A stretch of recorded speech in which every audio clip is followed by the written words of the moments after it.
Welcome back, and let's continue with part 2 of Mendelian genetics. If you haven't seen part 1, go back and watch that first, but if you have, let's continue. In this photo, you're seeing a mother on the right and her child on the left.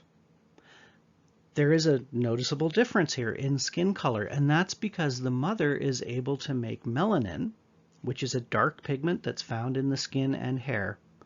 Well, her son is not. And it's due to a small change in one gene.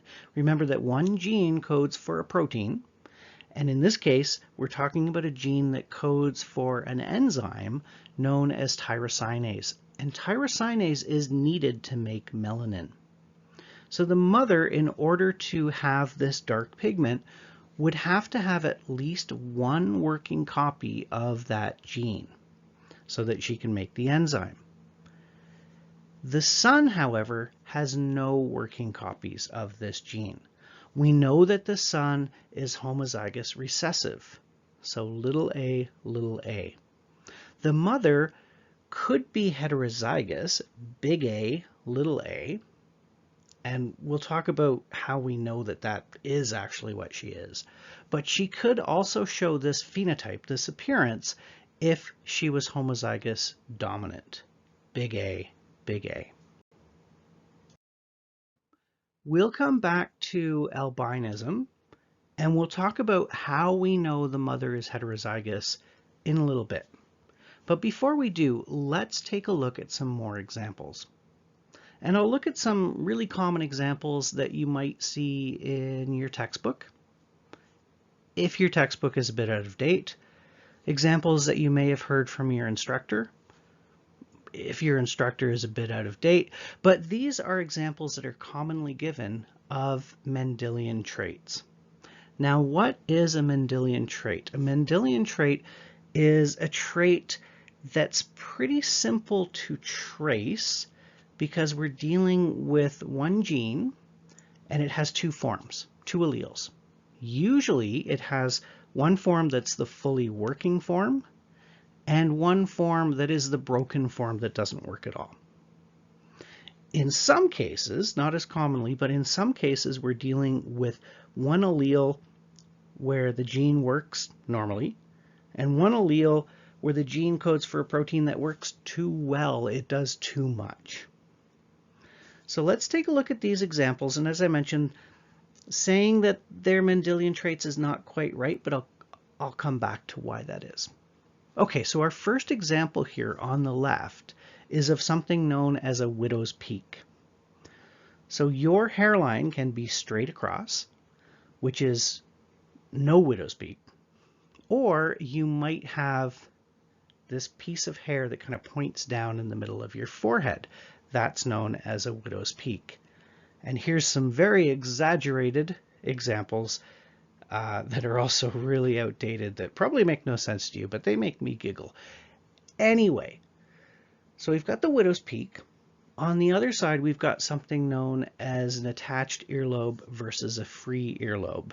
And I'll talk about that in just a moment. That's going to be my next example. Also in this diagram, you're seeing something called a pedigree. And this is a way of tracing traits, usually Mendelian traits, from one generation to the next. So in our diagram here, this is the first generation, this is the second generation, this is the third generation. Squares represent males, circles represent females, and if the square or circle is colored in, that's an individual that has the trait we're discussing.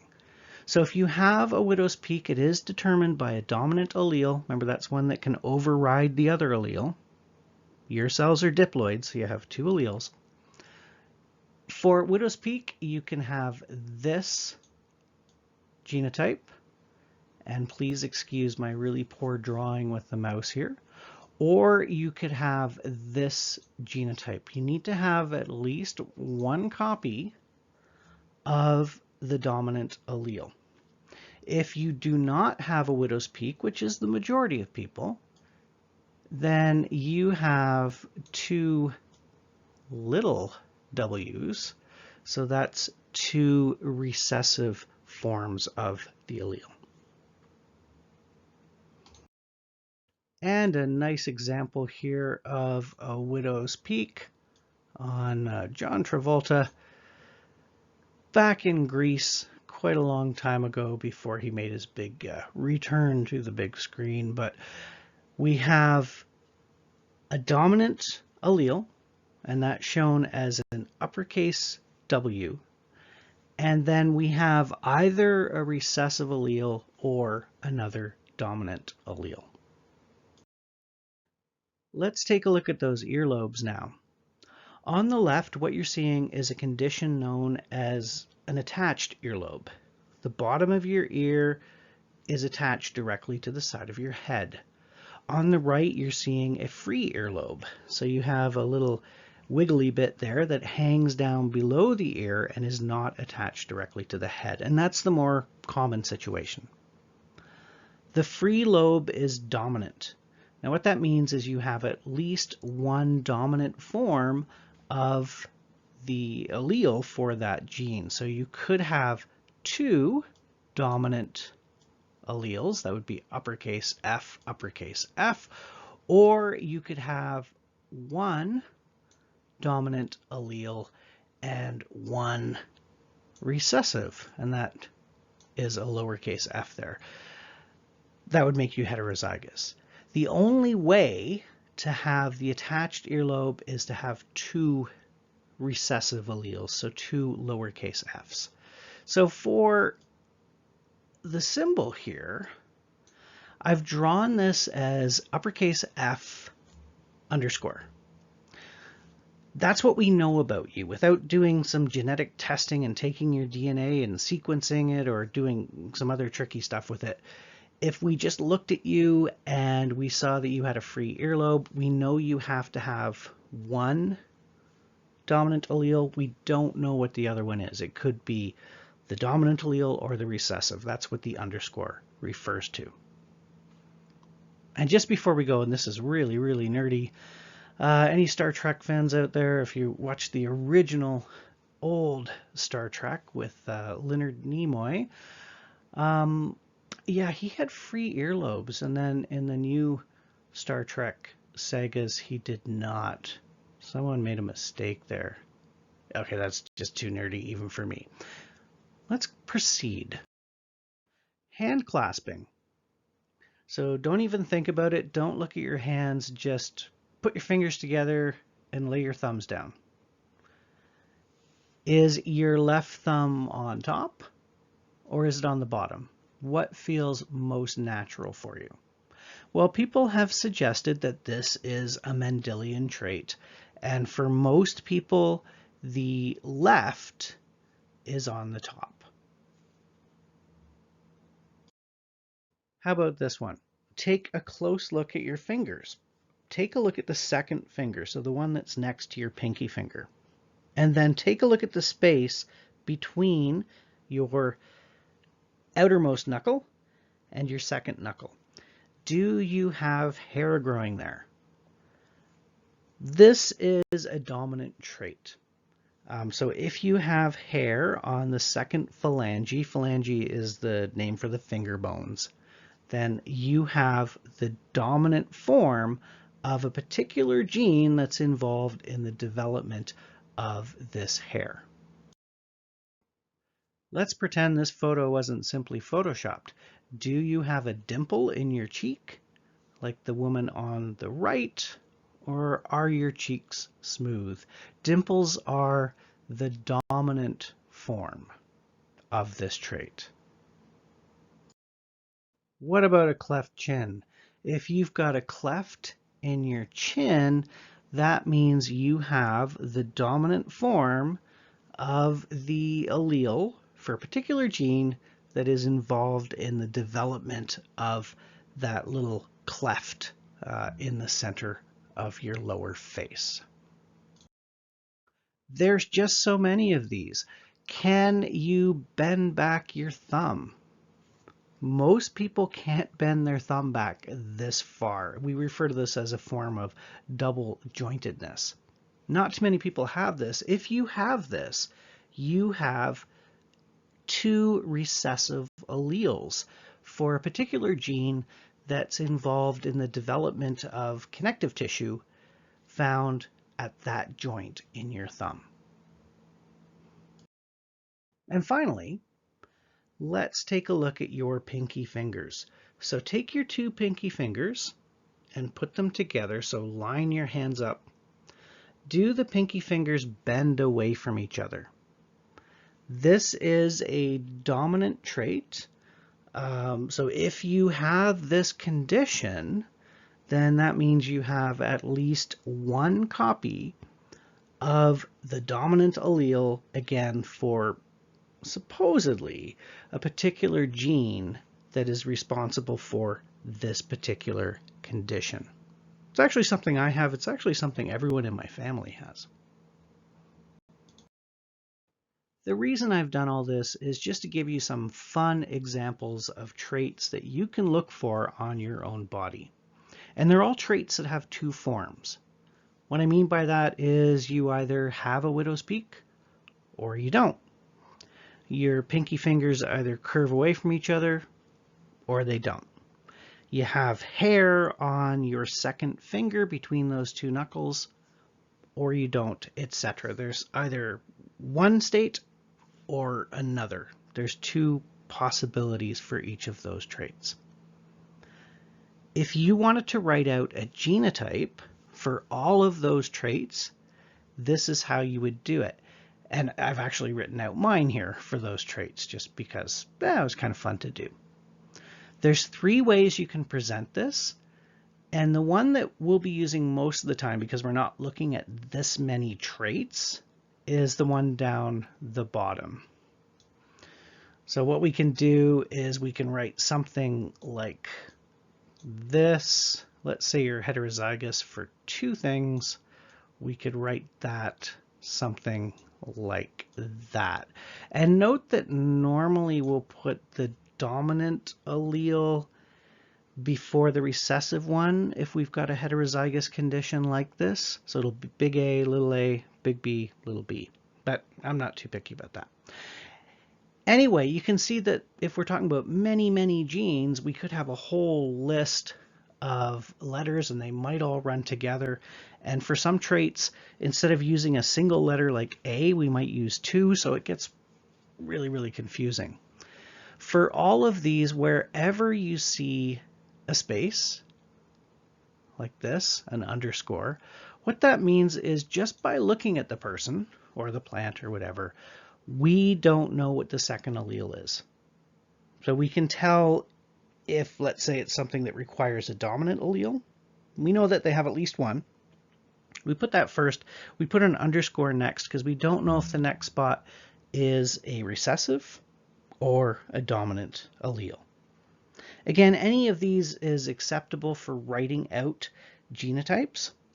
We can't write out the whole genotype for a human, of course, because it would be about 24,000 sets of letters. So we usually only focus on just a few traits. And in this course, we'll probably never focus on more than two at once, although there is one time coming up where I'll look at three at once.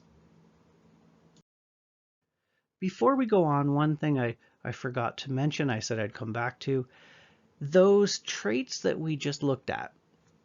They're kind of fun examples, but they may or may not be Mendelian in nature. So Mendelian traits, as I mentioned, are fairly simple to track, and they're simple because we're dealing with one trait that has two forms.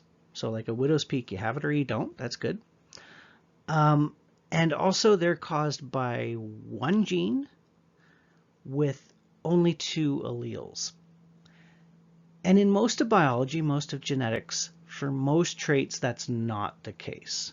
So something like the attached earlobe, there's one gene that seems to play a big role in that, but there's other genes that might also be involved. And once you start to involve multiple genes, the same rules apply that Mendel came up with. We still have particulate inheritance, but as we add in the effects of more and more and more and more genes, it gets very difficult to work that out. And we also have the effect of environment during your development, how you developed in the womb, some random events of cell division, all of that comes into play as well. So some of those examples that I gave you, like I said, they're fun, they're easy things to look for on yourself, but whether or not they're strictly Mendelian traits is kind of open for debate. There's some disagreement on that. Okay, so let's just take a look at what's going on with the genes we talked about. Remember that a gene codes for a protein. There's a lot of genes that code for enzymes. Your cells are basically bags of enzymes. What we're seeing here in this simple diagram is a metabolic pathway. So we have a precursor compound, that would be A, and that's being converted into B. So maybe something's being cut off, something's being added, the molecule's being rearranged. And that's done by an enzyme. Remember that enzymes catalyze reactions. And for most of the reactions in your body, there is one specific enzyme that does each of them. And that enzyme is coded for by a specific gene. So we have A being converted to B by enzyme 1, and that's coded for by gene 1. And then we have B being converted into C, and then we have C being converted into D. G would be our end product. Now we could see that if we have a problem in one of these genes, let's say gene 1 is broken, then even if gene 2 and 3 are fully functional, it doesn't matter because we can't convert A to B and the whole pathway shuts down. If gene 3 was broken, that would mean enzyme 3 was broken. We could convert A into B and B into C, but we couldn't convert C into D. There are a lot of metabolic pathways, and one of them is the one that's responsible for melanin production that we touched on briefly, that are the result of genes for enzymes not working. And some of these are simple Mendelian traits. Think back to part A of this topic. We talked about the colors of the scales of corn snakes and the fact that a typical corn snake has some oranges and reds and also some dark browns and blacks. These colors are the result of a pigment known as melanin, and the exact same thing happens in humans. So we have two forms of melanin that color our skin and our hair. We have eumelanin, which is dark brown to black, and we have pheomelanin, which is yellow to red. If you have dark skin, it's because you produce a lot of melanin. If you have very, very pale skin, you produce very little melanin, or in the case of albinism, you don't produce any at all. But also, your body might favor the pheomelanin over the eumelanin. And if that's the case, then you're going to have red freckles and red hair, or perhaps yellow hair, so blonde hair. There are also patches of the skin where melanocytes, those are the cells that make the pigment, are more active than they are in the rest of your body, and that gives rise to colored spots, little freckles. The diagram on the left shows dark and light colored skin. It shows the epidermis of the skin. That's the outermost layer. At the bottom of the epidermis, you have cells known as melanocytes. So we have melanocytes down the bottom here. And these melanocytes make melanin. And they pass that melanin into the cells of the epidermis. So we can see there's these kind of tendrils that come off and snake up between the cells, and they dump melanin into those cells. If you have dark skin, you have lots of melanin being produced by these melanocytes. And you also have more melanocytes. If you have light skin, you don't have as many melanocytes, and they're not as active. They're not producing nearly as much melanin. The function of melanin is to absorb UV light. So UV light, ultraviolet light, can be quite harmful. It can damage DNA. It can result in mutations that can lead to cancers. So your body is trying to stop the UV light from getting deep into the skin, down to the dermis, where it can cause permanent damage. And that's also how tanning occurs. So if you do have moderately light skin and you're exposed to a lot of UV, your skin will get darker. And it's because your melanocytes are being activated. They're being told to produce more melanin to give you a bit more protection. On the right, we can see the pathway by which melanin is produced. And we have two types of melanin. So we can see that on the left here, we have eumelanin. And on the right, we have pheomelanin. And the pheomelanin, those are the orange and yellow colors, and the eumelanin, that would be the very dark colors. We have this pathway where we start off with an amino acid that's converted through a number of steps into an intermediate that can then be turned into eumelanin through this pathway or into pheomelanin by this pathway. One really important enzyme that we touched on before is this tyrosinase. So tyrosinase is the enzyme that catalyzes two of these very early steps.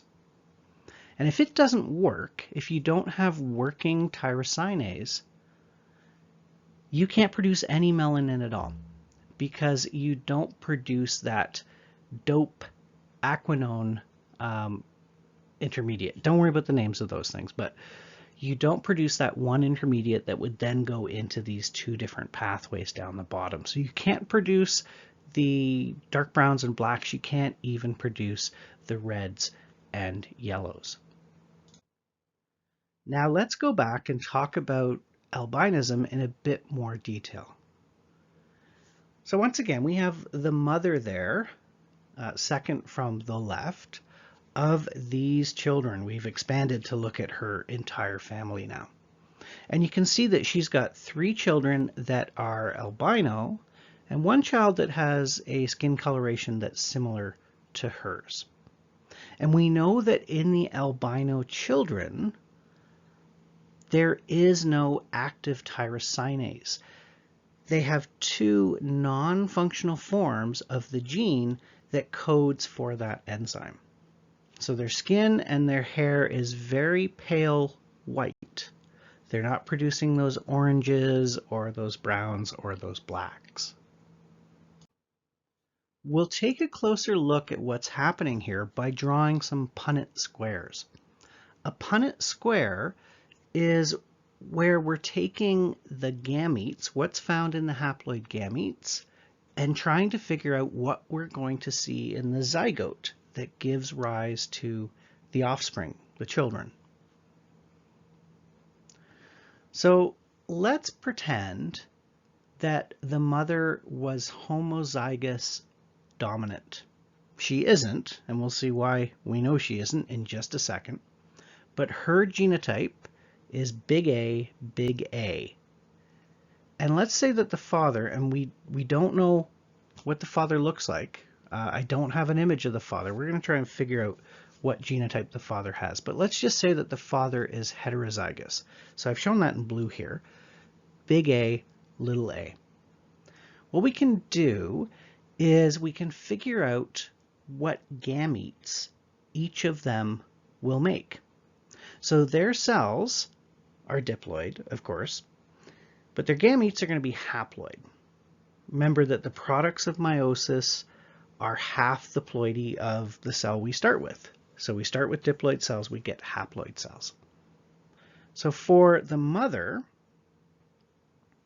she can produce eggs that have a dominant allele. She only has dominant alleles, so that's the only two options. For the father, because he's heterozygous, he can produce gametes, sperm, that have either the dominant allele or the recessive. Can't have both, right? Remember that the gametes are haploid. So just to make sure we're all on the same page here, what I'm showing in blue here represents what's in the sperm cells. And what I'm drawing in red represents what's in the egg cells. Okay, so let's do our cross here. So what's going to happen is, let's say this sperm here and this egg come together. What are we going to get? We're going to get a zygote that has that genotype. And again, I'm showing the contribution of the mother in red, the contribution of the father in blue. In the next case, the next example, we're going to get an egg with a dominant allele combining with a sperm with a recessive allele. We get a heterozygous condition. Down here, we have another way of arriving at homozygous dominant, and here we have another means of arriving at a heterozygous individual. So half of the children would be homozygous dominant, and half of them would be heterozygous. None of them would be homozygous recessive, little a. So we know that this can't be the condition from the mother, because she wouldn't be able to have any children that are albino, and we know that this is the mother of those children. Okay, so this is not a possibility. What else do we have? Let's say that both the mother and the father were heterozygous. And I should point out, we know that the mother is not homozygous recessive, because if she was, she would be albino. We would see that quite clearly. In this case, we do our cross, and this is what we get.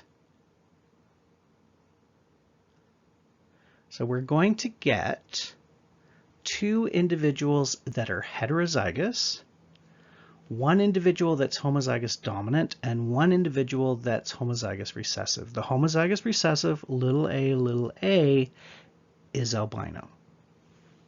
Okay, there's one more possibility. Like I said, we don't know what the father has. I haven't seen a picture of him, so we're trying to figure that out. The other possibility is that maybe the father is albino.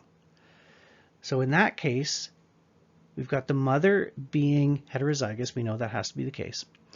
And we have the father being homozygous recessive.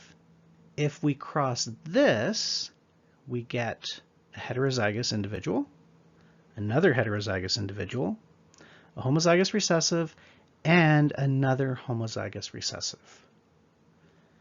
So going back and seeing how many albino individuals we get, in that first Punnett square, we get 1 out of 4. Now what I mean by that is, statistically, we would expect 1 of every 4 children to be albino.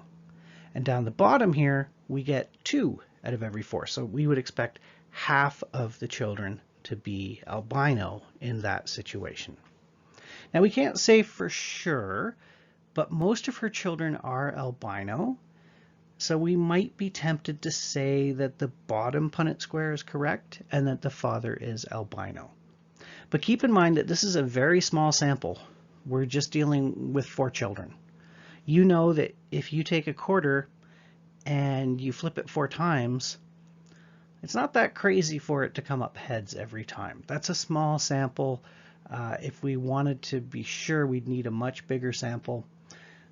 My first instinct would be to say that the father is albino, but the father could also be heterozygous, and we could still get this same result because it's such a small sample size. Let's take another look at another example here with a different couple. So in the photo there, you're seeing a man and woman that have had these 2 children together. And you might think that's kind of unusual. There's one child that has a skin tone that's very similar to the parents. There's another child that's very, very pale in comparison.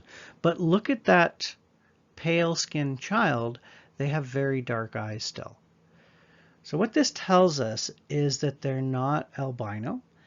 In albinos, the eyes tend to be rather pink in color, and that's because there's no pigment in the iris, and you can actually see the red of the blood vessels at the back of the eye. So this child is capable of making some pigments.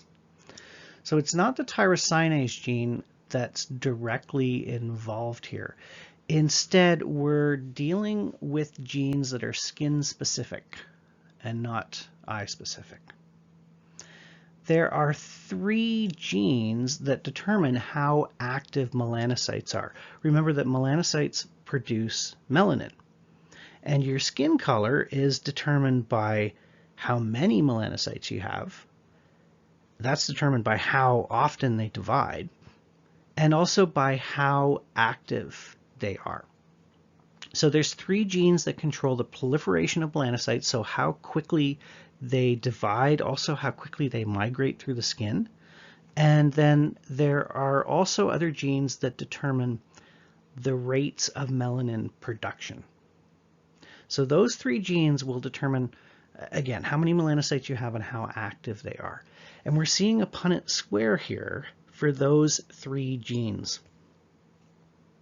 So those 2 individuals, the 2 parents, are heterozygous for each of these genes, and we would write that as uppercase A, lowercase a, sorry, uppercase B, lowercase b, uppercase C, lowercase c, and they both have the same condition.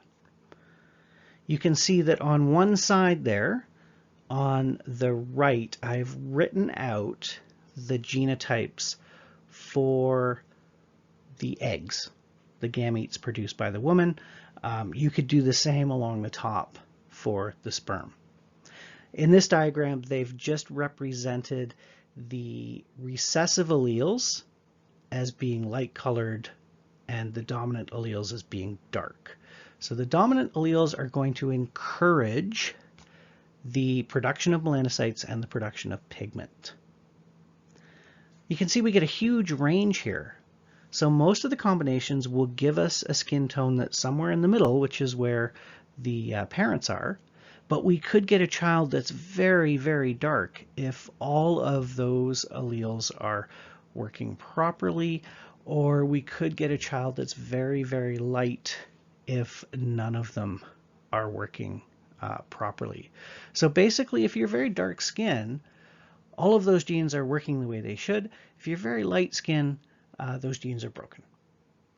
There are 2 other genes that play an important role here. One is the gene for tyrosinase. We've already talked about that. If it's broken, doesn't matter what these other genes do, you can't produce any pigment. But there's one more gene we haven't talked about, and this codes for a receptor on the surface of the melanocytes. So that's a little protein that sticks out, and there's going to be signal molecules that stick to it, and they tell the cell what to do. If it's functioning properly, and that receptor is functioning properly, that tells the melanocytes they should favor the eumelanin. They should make mostly the dark pigment and ignore the pheomelanin. If it's broken, then the melanocytes will favor the pheomelanin. And instead of making the dark browns and blacks, they'll make the yellows and the reds. So you will end up fair-skinned and either with blonde hair or with red hair. I should also mention that the 3 genes we've talked about here that give rise to these different skin colors, they're not a case of complete dominance where one gene overrides the other. But we'll come back to that in our next topic. So my main reason for showing you this is that most traits are caused by lots of genes, not just one gene. If it's one gene and there's 2 alleles, it's so easy to work out with Punnett squares and so on. If there's many genes involved, the Punnett squares get bigger and bigger and bigger, and just working things out gets more and more complicated, and we don't have the nice simple numbers and ratios that we would expect with Mendelian genetics. Having said that, there are several important genetic disorders that are caused by one gene. One gene being mutated may cause a rather significant disorder. And the inheritance of those traits does follow Mendelian inheritance, and we're going to pay attention to those kind of traits when we talk about pedigrees. But here's some examples. Achondroplasia. This is a form of dwarfism. Chondro refers to cartilage. And this is a situation where cartilage grows very, very slowly in the fetus. So for most of your bones, your long bones in particular, so things like your femur and your humerus and so on, they're made out of cartilage originally in the early fetus, and then they're replaced by bone. If you can't grow cartilage very well, if you can't grow it quickly enough, your long bones end up being a lot shorter than they should. And that is the most common cause of dwarfism. There's several other causes as well. And incidentally, dwarfism is still a medically used term. It describes someone who's under 4 feet tall as an adult.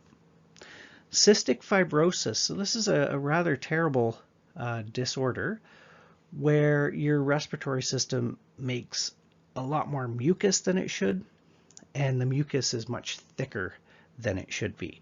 So you kind of are drowning in this thick mucus. It also makes you very susceptible to a lot of infections because you have a difficult time getting that mucus out of your respiratory system.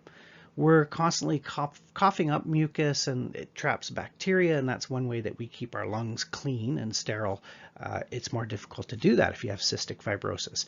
But anyway, there's one gene that's responsible for a protein that's embedded in the cells that line the respiratory tract, and this is a protein that just transports chloride ions. But anyway, if it's not working right, you develop cystic fibrosis.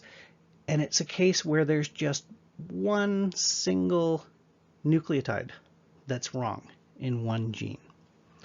Marfan syndrome, this is where you don't create certain connective tissues correctly. So you have a difficult time making some proteins, some fibers that are found in connective tissue and joints and things like that. And you end up with very, very long limbs. And there can be some other issues associated with that as well. So it's a developmental issue. It's caused by a single gene. Sickle cell anemia is another example where there's just one little tiny mutation in one gene. So we do have several important cases of genetic disorders that are caused by 2 alleles, generally, in one specific gene. If we have a condition that's caused by one gene, it is quite easy to work out using Punnett squares, especially if we only have 2 alleles. But what if we want to look at the family history of a Mendelian trait or disorder? To do that, we would use something called a pedigree. And the pedigree you're seeing here is for a rather well-known family, the royal family.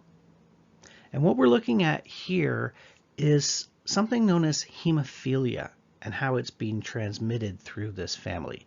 Hemophilia is a condition where the blood does not clot as it should. And as you might imagine, that can be quite dangerous. You can get a small cut and you can bleed out because of it. This is due to a single mutation in one particular gene, and it can be traced back to the original Queen Victoria. For better or for worse, she was, I would say, the most powerful person to have ever lived. This mutation popped up in one of her copies for this particular gene, and it was passed down through the generations. What you're seeing in this diagram is that the squares represent males, the circles represent females. If there's a dot in the circle, it represents someone that's a carrier, someone that is heterozygous for the condition. If the square or circle is filled in, then it's a person that has 2 non-functional forms of that gene, so they're homozygous recessive in this case, and they have full-blown hemophilia. But we'll come back to these examples in just a bit. First, let's take a closer look at what a pedigree actually is and what all of those symbols mean. As mentioned, females on a pedigree are represented as circles, and males are squares. I won't say anything more about that. If there's a line between a square and a circle, that represents a mating, kind of like the X that we used when we were talking about Punnett squares. If we have a couple that have produced offspring, then we have a line coming down and that connects to other circles and squares. Those are the children of the couple that have mated. On this diagram here, I have highlighted the most important parts in yellow. At the bottom there on the left, we can see that affected individuals are filled in. So by affected, I mean they're affected with the particular disorder or trait that we've drawn up the pedigree to investigate. So if we have a filled in square, that's an affected male. If we have a filled in circle, that's an affected female. On the next column here, we can see how generations are represented. So the first generation would be represented by the Roman numeral 1, the second by the Roman numeral 2. And then for each generation, the individuals might be numbered. Or if you know the names, you might actually put the names there. We can also see an arrow here that's pointing to the second individual in generation 2. That individual is known as the proband. Now don't worry too much about that term, but this is the individual that the genetic analysis is focused on. So let's say that you're concerned that you might have a genetic disorder, and you're concerned that you might pass that on to any children you might have. What you might do is go into a large hospital and they'll have a genetic counselor, or they can do this in the lab, and they'll gather as much information as they can about your parents and maybe even your grandparents. And they'll try to figure out where this disorder began, if it was passed to you, and if you are likely to pass it to your offspring. The one other thing I'll note before we leave this page is this down here, this consanguous marriage. Sanguious means to do with the blood. This is where we have a mating between two close individuals, close relatives, usually cousins. Now this is often a problem. Inbreeding can create some issues. If you have a child with your cousin, they're not necessarily, well, they're definitely not going to have two heads, or they're not necessarily going to have major problems, but if there is a condition that runs in your family, especially if it's a recessive condition, it's more likely to pop up as a result of a consanguous mating. So generally not a good thing. We'll take a look at a few different examples of inheritance as outlined by pedigrees. Pedigrees are fun little puzzles, I think. So you can be presented with a pedigree and you can do a little bit of detective work and try to figure out what's going on. Let's start with the easiest pedigree to interpret, and it has to do with the genes that are in your mitochondria. Recall that mitochondria have their own DNA. They don't have very much of it. There's 37 genes in the mitochondria, but they're essential genes. They're involved in manufacturing the proteins that are needed for the electron transport chain. If you don't know what that is, it's a series of proteins that are embedded within the inner membrane of the mitochondria that are involved in making the majority of the ATP for your cells. So you can imagine if they don't work right, you're not going to have much ATP, you're not going to have enough energy, and people that have these disorders are very lethargic. They're very tired all the time if they survive the disorder. There's also genes on the mitochondrial DNA. The DNA is in a big circle that code for transfer RNAs and other things that remain within the mitochondria and help the mitochondria do what it has to do. The inheritance of mitochondrial DNA is quite different from the inheritance of the DNA that's found in the nucleus. Egg cells are very big. They're about 100 times larger than a sperm cell. Egg cells have lots of mitochondria in the cytoplasm. Sperm cells have very little cytoplasm, and the mitochondria are attached to the base of the tail of the sperm cell. When a sperm cell fuses with an egg cell, the nucleus of the sperm cell is dumped into the egg, and the nuclei fuse, and all the genetic material, all the DNA that's inside the nuclei comes together. But the mitochondria from the sperm stay attached to the tail of the sperm. So all of the mitochondrial DNA that you have in your body, you got from your mother. You didn't get any of it from your father. That's the way it works in most mammals, not all.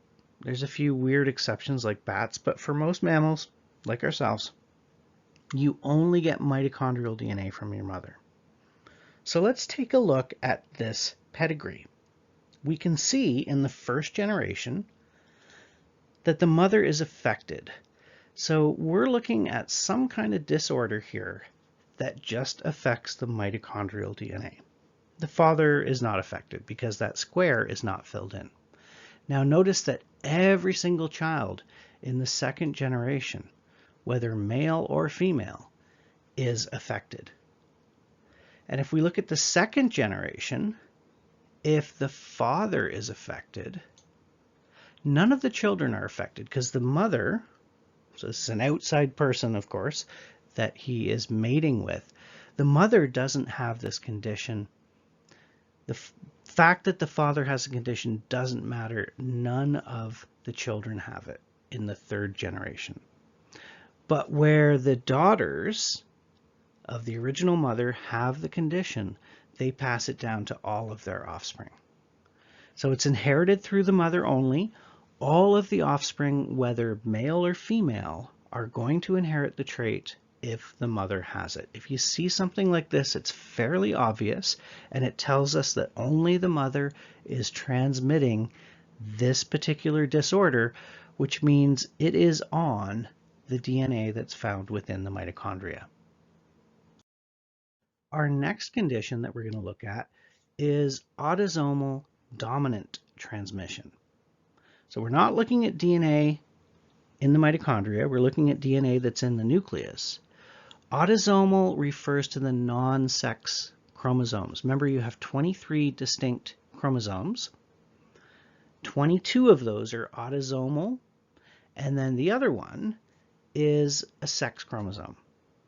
And you have two sets of information. So you have two sets of 23 chromosomes, so a total of 46 chromosomes. That means that you are going to have 44 autosomal chromosomes in a typical diploid cell, and then two sex chromosomes, an X and an X, or an X and a Y.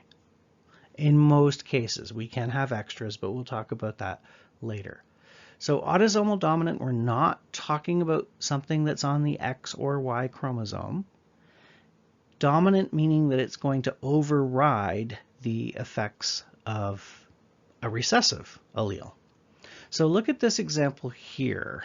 In generation 1, we have a father that is heterozygous, big A, little a. And we have a mother that is homozygous recessive, little a, little a. And we can see the pattern of inheritance here. We can see that the father can contribute a big A or a little a. The mother can only contribute two little a's, two little recessive alleles. Half of the children, whether male or female, on average, will have this condition. And we can see that in the next generation, in the third generation, it's the same again, provided that one of the parents is affected. If neither of the parents are affected, then we don't get any transmission. So we can see that here we have a mother and father that are not carrying this trait. They're not expressing this trait. They're not showing it. None of the children will show it. So things to note. Even if we didn't have all the letters here to explain it to you, you could still probably pick out this type of inheritance because we're going to have something that's equally common in males and females, and it's generally going to show up every generation, and it's generally going to be fairly common, more common typically than an autosomal recessive trait, although they can be difficult to distinguish, as we'll see in just a moment. This is autosomal recessive. So for autosomal recessive, now you need to have two recessive forms of the gene. You need to be homozygous recessive in order to see the trait. And again, we're not going to go out there and test people's DNA. We're just looking at them for obvious things, maybe testing their blood just to see, if they have sickle cell anemia or something like that. But we're looking at characteristics that we can distinguish without actually looking at the sequence of DNA. And we're using that to build our tree. In this case, again, it's going to be equally common in males and females. It's not sex-linked. Remember, autosomal means it's not something that's on the X or Y chromosome. It appears in offspring of parents that do not possess the trait. That's the really important thing.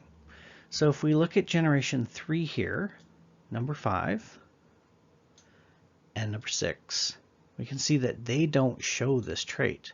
However, we see it in 2 of their offspring. That means that the parents, number 5 and 6 of generation 3, have to be heterozygous, and we see that pop up in some of the individuals in the 4th generation. This is the kind of tree we would see for albinism, for instance. Now also note, and I talked about this here, this is that consanguineous mating. The man and woman here are cousins.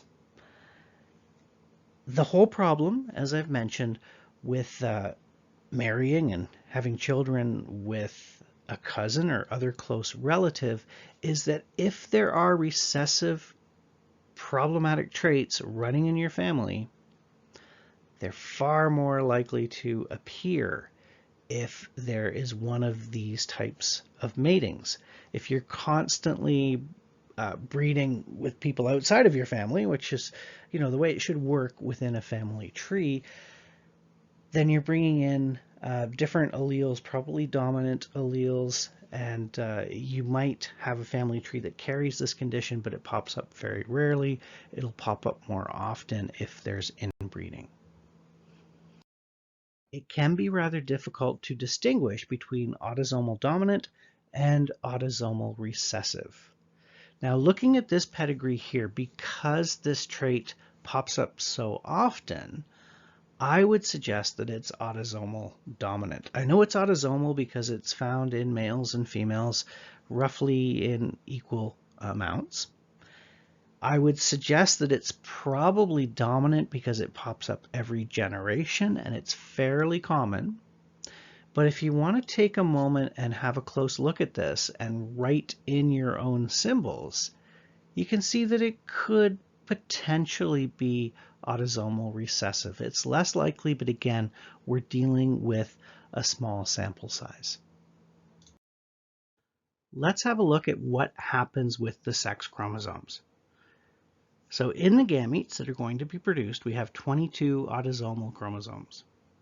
And then we have one sex chromosome, either an X or a Y.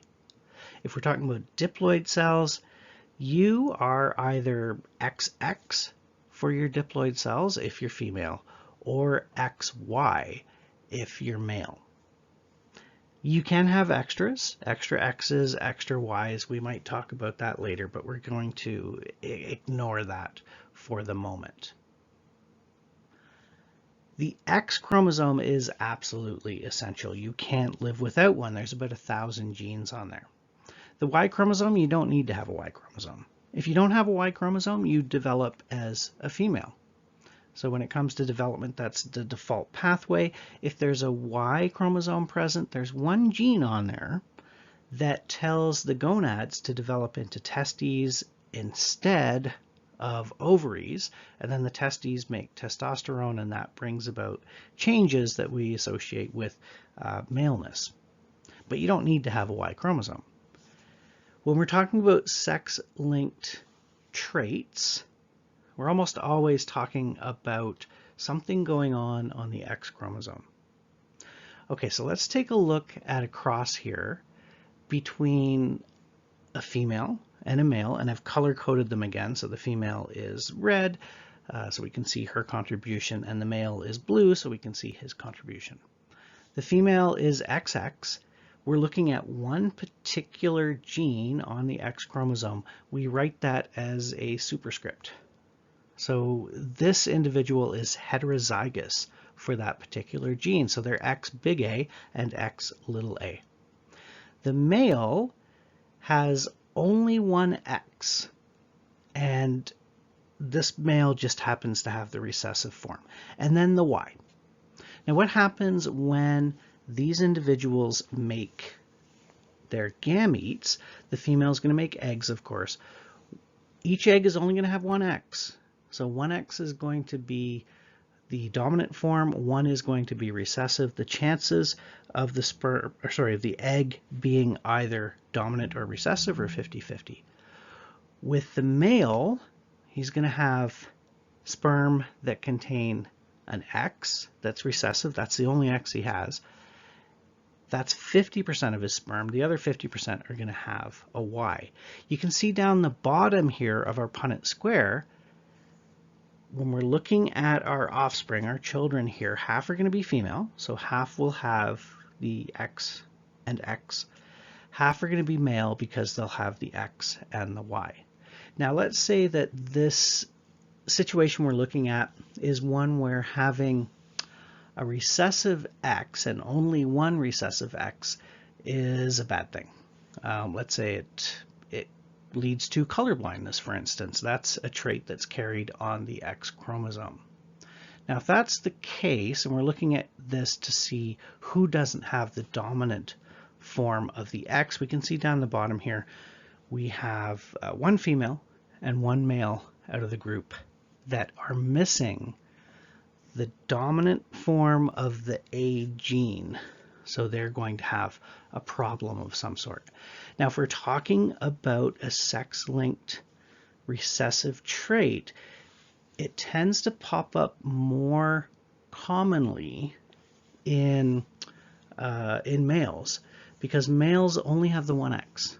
If they happen to get one recessive allele for a gene that's on the X chromosome, they don't have another one to counter it. Now that's not quite what you're seeing in this example here, but I will talk about examples of that. I'll talk about that right now, in fact. Here we have a pedigree for an X-linked recessive trait.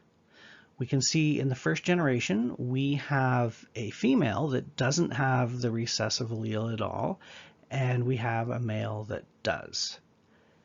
We don't see this particular condition presenting itself in the second generation, but we do see it in the third, and it pops up in a male. We see this trait far more commonly in males if it's X-linked recessive. And one thing that will definitely tell us this is what we're dealing with is if the father is affected, the sons won't be affected. And that's because notice in that first generation there, the father was affected. He didn't pass it on to any of his sons because he didn't pass an X on to any of his sons. The daughters are not going to be affected, but they may be carriers. So he has a daughter in that second generation that's a carrier. What I mean by that is they are heterozygous. They have one copy of that recessive allele. If only the mother is affected, so in that case she would be homozygous recessive, the sons have to be affected because they only get their X from the mother. But the daughters won't be affected, assuming the father's not, because the daughters of an affected mother and unaffected father will end up being heterozygous. Let's go back and take a look at that example of hemophilia in the royal family again. The original Queen Victoria, right at the top, was not a carrier for hemophilia, and her husband Edward didn't have hemophilia. But it's thought that when the original Queen Victoria was producing the egg that would give rise to Victoria II, a mutation occurred. One of the X chromosomes in one of the eggs developed a mutation that was passed on to Victoria II, and then she passed that on to the next generation. So Victoria II would have been heterozygous for that particular gene. Leopold in the next generation, as we can see, shows full-blown hemophilia. And that's because as a man, he only has one X chromosome, and he got the bad X chromosome from his mother. He doesn't have a second X chromosome to counter it. Whereas all the females, even if they did get the bad X, they got a second good X from their father, Albert. As we go down the tree, we can see that this condition becomes fairly common, but only in males. So whenever we see a situation where something is far more prevalent in males, it tells us that we're dealing with an X-linked recessive trait. For an X-linked dominant trait, we see it popping up in males and females, but there's a couple things to look for. If only the father is affected, the sons are not affected because they're not getting the X from their father. All of the daughters will be affected, though, if the father is affected, because they are getting that X. They have to get that X. It's dominant. It's going to override the other X. If only the mother is affected, both the sons and daughters may be affected. And you can see that if you work through this example here. So what I have here is kind of a way to decipher pedigree step by step, kind of a key or a protocol on how to do this. So step one, first of all, look to see if an equal number of males and females are affected. If they are, then it's either going to be mitochondrial or autosomal. If not, then it's X-linked. So let's proceed to the second step. Let's say the answer is yes to step number one. If all of the offspring are affected from a mother that's affected, then we have mitochondrial. This is pretty easy. The check for this to make sure is that the trait is never inherited from a male parent. A male parent does not pass down mitochondria and will not pass down an affected mitochondrial gene. If that doesn't fit, then we're dealing with something autosomal. We go on to step three. If the trait is common, particularly if it appears every generation, then we're probably dealing with autosomal dominant. To check that, every affected child must have at least one affected parent. That's the key thing here. Continuing on with step three. So we've determined that it's autosomal, but it's also fairly rare. It's not something that pops up in every generation, perhaps. It might skip one or even two generations, and it's not that common. If that's the case, we're probably dealing with autosomal recessive, and the only way to be certain is to look for a situation where we have two parents that don't show the condition, but they have one or more children that do. Okay, let's say that we know it's not autosomal, and we know it's not mitochondrial. Then what we're left with is X-linked. It could be X-linked recessive or X-linked dominant. So that's step 4 here. If it's X-linked recessive, then the affected mothers will pass it on to all of their sons specifically. Because the mother has to have two recessive alleles, the son is going to get a recessive allele because the son has to get an X from the mother. If it's X-linked dominant, then affected fathers will pass the trait to all of their daughters. That is the key point here. So that was our introduction to Mendelian genetics, and we'll go on in our next topic to talk about more complicated stuff. Cases where we have several genes involved, we have one gene that overrides another gene, so stuff that Mendel would have had a difficult time making sense of with his experiments. A few quick concepts here. Remember that Mendel showed that there's discrete genetic factors that are responsible for traits. We're not dealing with a simple blending, and those factors later became known as alleles. Alleles are alternate forms of a gene. Recessive alleles are masked in the heterozygote. The heterozygote is going to exhibit the dominant phenotype. Remember, phenotype refers to appearance, or in some cases, behavior. Recessive alleles are usually non-functional forms of a gene.